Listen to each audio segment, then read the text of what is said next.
नमस्कार दर्शक बंधु आपण को आम चैनल को स्वागत। पवित्र स्नान पूर्णिमा उपलक्षे समस्त मीन राशि व्यक्ति विशेष मानू अनेक अनेक शुभेच्छा और शुभकामना। आपणकर जदि मीन राशि होता है तेबे यही भिडटी को थरे मात्र शेष पर्यंत देखंतु। निजर व्यस्त बहुल समय मध्यरु किछि समय आपण निज पाई दियंतु काहेकि ना आमर आजिर एही भिडियोटी समस्त मीन राशि लोकंक पाई बहुत अधिक गुरुत्वपूर्ण रही। काहीकि गुरुत्वपूर्ण रही आपण भिडियोटी को शेष पर्यंत देखिले निश्चित भाव में जानिपारे।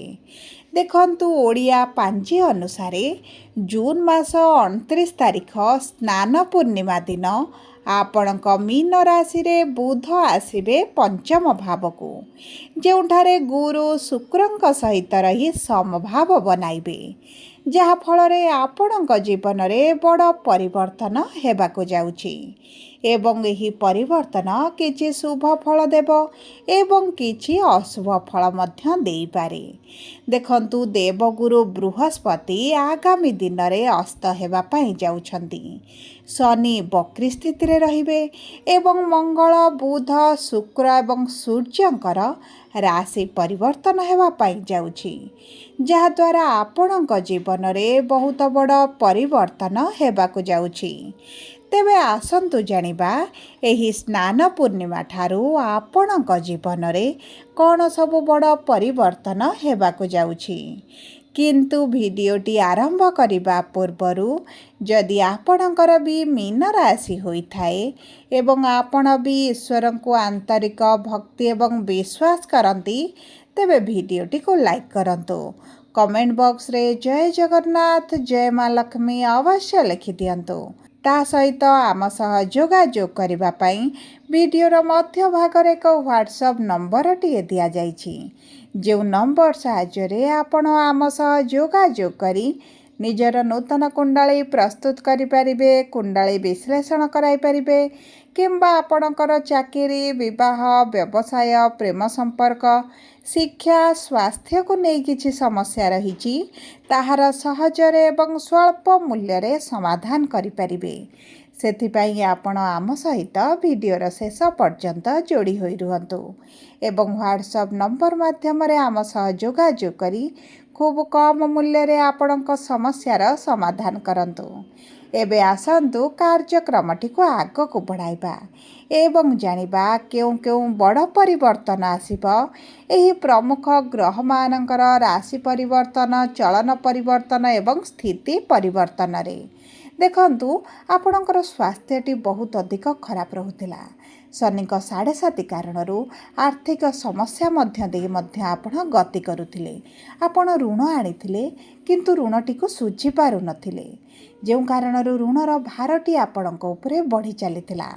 आपणक परिवार रे खुशीर वातावरण रही नथिला। शिक्षा क्षेत्र रे आपणक समस्या देखुथिले, अजथारे खर्च गुड़ाए बढ़ुथिला, समाज रे मान सम्मान हानि घटुथिला, चाकरी प्राप्ति पाई बारंबार चेष्टा करी मध्य विफलता देखुथिले, व्यापार वाणिज्य रे आपण लॉस रो सम्मुखीन हेउथिले, आपणक प्रेम जीवन हेउ दाम्पत्य जीवन हेउ छोट छोट कथा को नहीं कलह झगड़ा लागी रहुतिला, आपण लॉस देखुथिले, मानसिक दुश्चिंता मध्य दे आपण गति करुथिले, शरीर रे पीड़ा जंत्रणा आपणकर लागी रहुतिला। तेबे देखंतु एही भଳି जहाँ भी समस्या आपणक जीवन रे पूर्वरु चालुथिला ताहा एबे दूर हेबाकु जाउछि। आपणक जीवन रे पुणी थरे खुशी फेरिबाकु जाउछि। आपणक जीवन रे नूतन सूर्य उदय हेबाकु जाउछि। तेबे सर्वप्रथमे आसंतु जानिबा मीन राशि व्यक्ति विशेषंकर नक्षत्र अनुଯାयी कि प्रकारे परिवर्तन आसिबो। देखंतु सर्वप्रथमे जानिबा पूर्व भाद्रपद मीन राशि 25/12 मीन राशि व्यक्ति विशेष मानकर देवगुरु बृहस्पति हेउछंती नक्षत्राधिपति एवं एही जुलाई मास 15 तारिख दिन गुरु अस्त स्थिति रे आगामी अगस्त मास 12 तारिख पर्यंत रहिबा पई जाउछंती, ଯେଉଁ କାରଣରୁ ଗୁରୁ ପଞ୍ଚମସ୍ଥ ହେଲେ ମଧ୍ୟ ଆପଣଙ୍କୁ ଏତେଟା ଶୁଭ ଫଳ ପ୍ରଦାନ ନ କରିପାରନ୍ତି।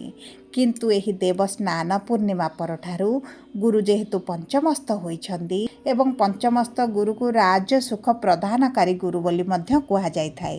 ସନ୍ତାନ ସୁଖ ଲାଭ କରିବେ, ସନ୍ତାନ ପ୍ରାପ୍ତିରେ ସମସ୍ୟା ଥିଲେ ତାହା ଦୂର ହୋଇଯିବ ଏବଂ ଦୀର୍ଘ ଦିନରେ ଯଦି ସନ୍ତାନଙ୍କର କ୍ୟାରିୟରକୁ ନେଇ ସ୍ୱାସ୍ଥ୍ୟକୁ ନେଇ ଚିନ୍ତିତ ରହୁଥିଲେ ସେହି ଚିନ୍ତା ଗୁଡ଼ିକ ଦୂର ହୋଇଯିବ। ବିବାହର ଯଦି ଆପଣ ସମସ୍ୟା ଦେଖୁଥିଲେ ତେବେ ବିବାହ ମଧ୍ୟ ହୋଇପାରେ ଏବଂ ତା ସହିତ ଆପଣଙ୍କର ଶନି ଯେହେତୁ ଲଗ୍ନ ଭାବରେ ଅଛନ୍ତି, ଯେଉଁ ମାନସିକ ଦୁଶ୍ଚିନ୍ତା ରହୁଥିଲା ଗୁରୁଙ୍କର ନବମ ଦୃଷ୍ଟି କାରଣରୁ ସେହି ଚିନ୍ତା ଆପଣଙ୍କର କମିବା ଆରମ୍ଭ ହୋଇଯିବ। ପରିବାର ମଧ୍ୟରେ ଯେଉଁ ସମସ୍ୟା ବଢ଼ି ଚାଲିଛି ତାହା ଧୀରେ ଧୀରେ କମିବା ଆରମ୍ଭ ହେବ। ଆର୍ଥିକ ସ୍ଥିତି ଆପଣଙ୍କର ବଦଳିବା ପାଇଁ ଯାଉଛି। ଯେଉଁ ବିଦ୍ୟାର୍ଥୀମାନେ ସରକାରୀ ଚାକିରି ପାଇଁ ଚେଷ୍ଟା କରୁଛନ୍ତି ସରକାରୀ ଚାକିରିର ଅତି ପ୍ରବଳ ଯୋଗ ବନୁଛି ଏବଂ ତା ସହିତ ଯଦି ଆପଣଙ୍କର ପୂର୍ବରୁ କୌଣସି ସରକାରୀ ସମ୍ବନ୍ଧିତ କିଛି କାର୍ଯ୍ୟ କରୁଥିଲେ ତେବେ ମଧ୍ୟ ଆପଣଙ୍କର କାର୍ଯ୍ୟ ଗୁଡ଼ିକ ହୋଇଯିବ କିମ୍ବା ଆପଣଙ୍କର ଯଦି ଅର୍ଥ କିଛି ସରକାରଙ୍କ ସ୍ତରରେ ଫସି ରହିଛି ତାହା ମଧ୍ୟ ଆପଣଙ୍କୁ ପ୍ରାପ୍ତ ହୋଇପାରେ। ଦେଖନ୍ତୁ ଷଷ୍ଠାଧିପତି ସୂର୍ଯ୍ୟ ହୋଇ ଆପଣଙ୍କର ପଞ୍ଚମ ଭାବରେ ରହିବେ, ଯେଉଁ କାରଣରୁ ରୋଗ ଋଣ ରିପୁରୁ ଆପଣ ବାହାରକୁ ଆସିବେ, ଶତ୍ରୁମାନେ ନାଶ ଯିବେ ଏବଂ ଆପଣଙ୍କର ଋଣ କରଜ ସୁଝିବା ପାଇଁ ସକ୍ଷମ ହୋଇଯିବେ। ତା ସହିତ ଯେଉଁ ଗୁପ୍ତ ଶତ୍ରୁ ଆପଣଙ୍କୁ ସମସ୍ୟାରେ ପକାଉଥିଲେ, ବିପଦରେ ପକାଉଥିଲେ, ଆପଣଙ୍କ ବିରୁଦ୍ଧରେ ଷଡ଼ଯନ୍ତ୍ର ଚଲାଇଥିଲେ ସେହି ସବୁ କ୍ଷେତ୍ରରେ ମଧ୍ୟ ଆପଣଙ୍କର କୌଣସି ପ୍ରକାରରେ ବି ସମସ୍ୟା ଆପଣ ଦେଖିବେ ନାହିଁ। ଏବେ ଆସନ୍ତୁ ଜାଣିବା ଉତ୍ତର ଭାଦ୍ରପଦ ମୀନ ରାଶି 26/12 ମୀନ ରାଶିର ବ୍ୟକ୍ତି ବିଶେଷମାନଙ୍କର ନକ୍ଷତ୍ର ଅଧିପତି ହେଉଛନ୍ତି ଶନି ଏବଂ ବିରାଜମାନ କରିଛନ୍ତି ଆପଣଙ୍କ ରାଶିରେ। ଆଗାମୀ 138 ଦିନ ପର୍ଯ୍ୟନ୍ତ ଶନି ବକ୍ରୀ ସ୍ଥିତିରେ ରହିବେ। ଦେଖନ୍ତୁ ଆପଣଙ୍କର ଶନିଙ୍କର ସପ୍ତମ ଦୃଷ୍ଟି ସପ୍ତମ ଭାବକୁ ଥିବା କାରଣରୁ ଆପଣଙ୍କର ବୈବାହିକ ସମ୍ପର୍କରେ ସମସ୍ୟା, ବିବାହର ଯେଉଁ ସମସ୍ୟା ହେଉଥିଲା ସେହି ସମସ୍ୟା ଗୁଡ଼ିକ ଦୂର ହେବ ଏବଂ ଏହି ଦେବସ୍ନାନ ପୂର୍ଣ୍ଣିମା ପରଠାରୁ ଆପଣଙ୍କ ସମ୍ପର୍କରେ ମଧୁରତା ଆସିବ। ଆପଣ ତୀର୍ଥଯାତ୍ରା କରିବେ, ଦୂରଯାତ୍ରା କରିବେ, ବୈଦେଶିକ ମୁଦ୍ରା ରୋଜଗାର କରିବେ। ଯଦି ଆପଣଙ୍କର କିଛି ରୋଜଗାରରେ କମି ଦେଖୁଥିଲେ, ମାନ୍ଦା ପରିସ୍ଥିତି ଦେଖୁଥିଲେ, ସେହି ପରିସ୍ଥିତିରେ ଆପଣ ସୁଧାର ଦେଖିବେ। ପାର୍ଟନରସିପ୍ ବ୍ୟବସାୟରେ ଯଦି ଆପଣଙ୍କର ଏତେଟା ସ୍ୱଚ୍ଛଳ ପରିସ୍ଥିତି ନଥିଲା ସେଥିରେ ମଧ୍ୟ ଆପଣ ନିଶ୍ଚିତ ଭାବରେ ଶୁଭ ଫଳାଫଳ ପ୍ରାପ୍ତି କରିବେ। ନିଜର ସ୍ୱ ବ୍ୟବସାୟ ଯଦି ଆପଣ ଆରମ୍ଭ କରିବା ପାଇଁ ଚାହୁଁଥିଲେ ତେବେ ମଧ୍ୟ ଭାଗ୍ୟ ଆପଣଙ୍କର ସାଥ ଦେବ। ଗୁରୁଙ୍କର ପଞ୍ଚମ ଦୃଷ୍ଟି ଆପଣଙ୍କ ଭାଗ୍ୟର ଭାବକୁ ଥିବା କାରଣରୁ ଭାଗ୍ୟ ଆପଣଙ୍କର ବଳବାନ ହେବ। ଆପଣ ବ୍ୟବସାୟ କରନ୍ତୁ, ଯେକୌଣସି ନୂତନ କାର୍ଯ୍ୟ ଆରମ୍ଭ କରନ୍ତୁ, ଆପଣଙ୍କ ପାଇଁ ଅତ୍ୟନ୍ତ ଶୁଭଦାୟକ ରହିବ। ଏବେ ଆସନ୍ତୁ ଜାଣିବା ରେବତୀ ମୀନ ରାଶି 27/12 ମୀନ ରାଶିର ବ୍ୟକ୍ତି ବିଶେଷମାନଙ୍କର ବୁଧ ହେଉଛନ୍ତି ନକ୍ଷତ୍ରାଧିପତି ଏବଂ ବୁଧ ଏହି ଦେବସ୍ନାନ ପୂର୍ଣ୍ଣିମା ପରଠାରୁ ବକ୍ରୀ ସ୍ଥିତିରେ ପୁନର୍ବାର ଆପଣଙ୍କ ଚତୁର୍ଥ ଭାବକୁ ସୁଖ ସୁବିଧାର ଭାବକୁ ଗୋଚର କରିବେ ଏବଂ ବୁଧ ସ୍ୱ ରାଶିକୁ ଗୋଚର କରିବେ, ଯେଉଁ କାରଣରୁ ସୁଖ ସୁବିଧାରେ ଆପଣଙ୍କର ବୃଦ୍ଧି ଘଟିବ।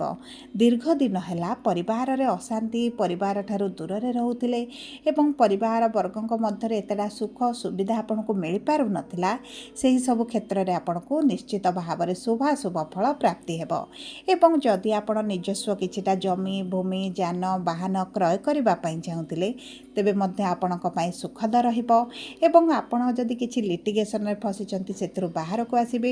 କ୍ୟାରିୟରରେ ଆପଣ ଗ୍ରୋଥ୍ ଦେଖିବେ, ଆପଣଙ୍କର ପ୍ରମୋସନ୍ ହୋଇପାରେ, କିଛିଟା ସାଲାରୀରେ ଇନକ୍ରିମେଣ୍ଟ ହୋଇପାରେ, ଆପଣଙ୍କୁ ମନପସନ୍ଦର ଜବ୍ ମିଳିପାରେ।